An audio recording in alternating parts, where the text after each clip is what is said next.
Angkol! Tagol! Tita! Tanya! Chinita! Sino? Ako?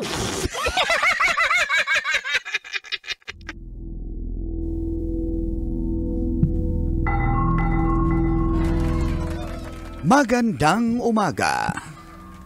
Ayon sa pagsisiyasat na ginamitan pa ng luhika, mahika at walang mga konsyensya.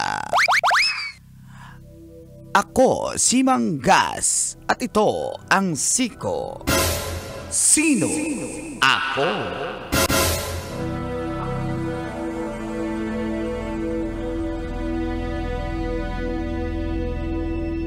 Mahilig ka bang magpatattoo?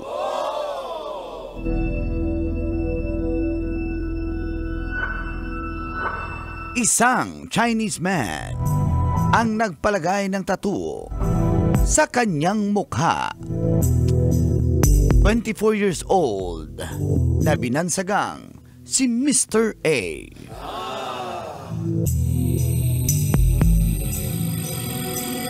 Napag-alamang si Mr. A ay dumaan sa isang rebellious phase ng kanyang kabataan at nakaranas din siya ng matinding depresyon.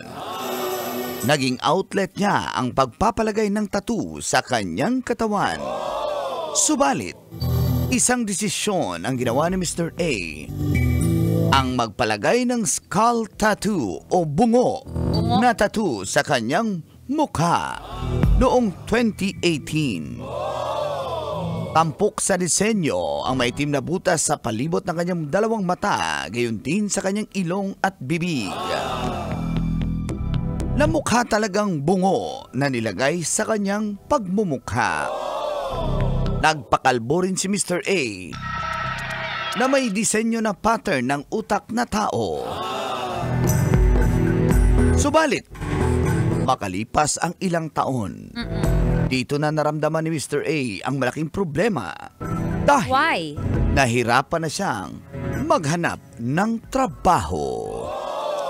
At pati mismo sa Face ID ng cellphone, hindi siya nare-recognize.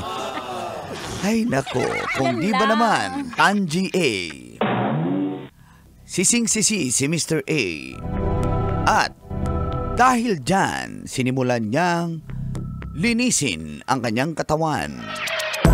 Pinabura niya ang mga tattoo, lalo na sa kanyang mukha. Ayon sa kanya, kung masakit ang magpatattoo, mas triple ang sakit ng magpatanggal ng tattoo at mas mahal ang services. Kaya ikaw, kabisyo, bago ka magpatattoo, pag-isipang mabuti. Yan ang ating Siko.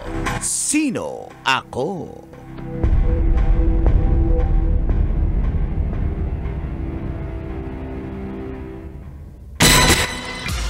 Sino? Ako? Kailangan pa bang i-memorize yan? Basic! Morning call! Morning, Tis! Kabisyo, feel good morning! January 6, 2025, anong Lunes. Sa oras sa 7:29 ay kasama niya ang pambansang angkol. Angkol Dagol! Itaas ang kamot sa mga angkol. Kasama rin ang dahilan kung bakit ka nanonood ng radyo. Ang pambansang Tita Tanya Chinita. Tita, siya si Tita Max. Ganda ko to si Nita. Yan si Tita Max.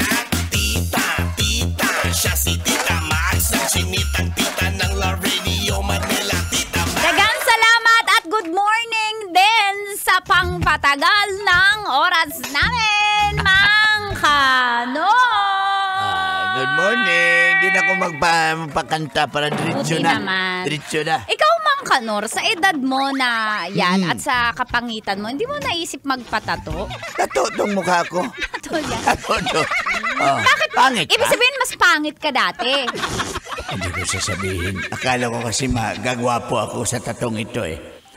Gwapo ako dati, pinapangit ko lang kasi hinahabol ako ng mga chicks eh. Gusto mo? Ayoko nang habol-habulin ako. Ayaw mo center of attraction. Ayoko kahit sa panaginip, nandoon sila. Ano? Kaya nagpapangit na lang ako. Oo, tama. Kawawa.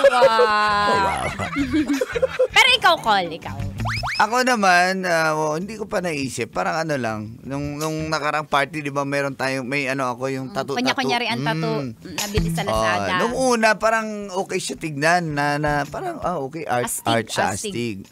Pero nung inisip ko kung permanent na siya dun sa katawan ko, hindi ko na siya mabura. Parang hala. Tapos hindi pala yun yung gusto mo talagang design. Yan importante. Kaya madadagdagan. Yan eh. Kaya pala yung iba talagang para ma-modify mo. Yung iba rin na humaling na rin na may isang tattoo, dumami si Boyet, na dumami. Diba? Bagay sa kanya yung tattoo niya. May binabagayan din may kasi. May binabagayan. Kasi parang sa'yo, Col, parang kaloyal ka kasi. Hindi Pray siya, boy eh. Kaya nga yung dito nagdadasal na kamay, yun eh. Pero hindi siya depende rin sa tao yan. It's art nga, sabi nga nila, expression of yourself. Oo. Pero kung hahantong ka, katulad ni Mr. A, na nagsisi na siya dahil... Nakaka-apekto na sa life's purpose mo. Totoo yan. Sa trabaho mo, di ba? Hindi ka na makapag-apply. Imagine, di ba? Exactly. Masisisi ba natin yung mga kumpanya na hindi siya tatanggapin? Syempre, business is business eh. Totoo yan. Parang kung napansin mo, Mang Kanor, si Mike Tyson. Oo nga, no? Di ba may tattoo si Mike Tyson dito? Yung boxer. Pero dito lang yun, banda. Pero sa mukha niya yun. Ito kay Mr. A, buong mukha. Ginawa niyang bungo. Tapos nagpakalbo pa siya. So mukha talaga siyang bungo. So, hindi siya maka-apply. Kasi halimbawa, syempre, ang work, makakasalubong mo yun araw-araw. Di ba? Parang... Totoo yan. Tapos, ano bang impresyon ng tao? Hindi naman natin sinasabi, pero may mga tao talaga, impression sa'yo, lalo na pag ganyan bad boy. Covered yung body mo, tas mukha mo pa may tattoo, mukha ka talagang addict. Oo. Kahit hindi ka addict, yun ang notion sa'yo. Diba? Kasi may mga ex ako na may tattoo. Talaga? Bagay. Bagay siya. Isa lang pala, isa lang. Isa lang may tattoo? Anong pangalan ng Lloyd. tattoo? Patay. Patay. Hindi naman niya pinatato yung pangalan mo. Hindi naman. Buti naman, wag na. Hindi ko sasabihin na may mga tato yung likod ko. Ano tato? Ito? Parang tigyawan niya. Tinakpan ko lang yung tagyawat para hindi halata. Pero yun, isang hindi naman sa dinidiscriminate natin yung mga may tattoo. Kasi kahit yung brother ko nga puno rin yung... Sino yan? Kapatid mo? Full sleeve yung kamay. Bagay sa kanya no? Bagay. Nakita ko kasi bagay. Pero kasi nga, sabi niya, wala naman daw problema kung lalo na doon sa ibang bansa, like sa Australia, hindi naman daw bawal kung mag-a-apply ka ng trabaho doon. Oo, wala sa qualification na pero gano'n. kaso kung sa mukha mo na ipalagay ang tattoo, ibang usapan na talaga yon. Yung bungo, ibuhay ka pa, gagawin mo ng bungo. Oo. Grabe yan si Mr. A, hindi man lang nakapaghintay, maging bungo din naman siya pagdating ng panahon. Tama. Markang bungo. Luma. Rudy Fernandez. Alam mo may rin. 1-2 yan Markang bungo, 1. Meron ni Paito. Diba? Alam na Gusto mo mo doon yung bold Pero baero ka talaga. Baero ka ng bitches. Kaya... ano lang po, kung gusto niyo talaga magpa-ink or magpa-tattoo, nasa sa inyo po yan. Pero isipin niyo muna na hindi naman maapektuhan talaga yung trabaho niyo. Lifetime decision yan Yes, kahit pa ipabura, hindi magkikiloid na yan Lloyd? Magkikiloid. Okay. Lloyd, narinig ko si Lloyd. Magpi-feeling yun, Mang Kanor, huwag mong banggitin. Sabi ko nga. Yung ibang ex lang. Diba? Kasi mahirap na matawag ka pa. Sabihin na, uy, mukha kang adik. Mukhang bungo. Kasi markang bungo nga diba? Naku, hay na hay. Yung adik? Yung bungo. Ang lalim na mata. Ng bungo? Nung adik. Basic. Syempre, nagganon Yung adik? Yung bungo. Doon sa sementeryo, gumaganon. Yung adik. Ay, nako, pag ikaw natukhang. Yung adik? Yung bungo. Ay, naku. Ilan bang buto niya? Ng bungo? Ng adik. Ay, hindi ko alam na pilayan siya Yung bungo? Yung adik? Grabe talaga. Tapos, nabaybas siya. Baybas operasyon. Yung adik! Yung bungo. Kala ko costume lang sa Halloween Yung bungo? Yung adik! Pwede na ba? Ano Gusto mo, adik-adik. Ba't may dalang foil? Yung adik? Yung bungo Yun na nga eh, ang pula ng mata. ng adik. Yung bungo.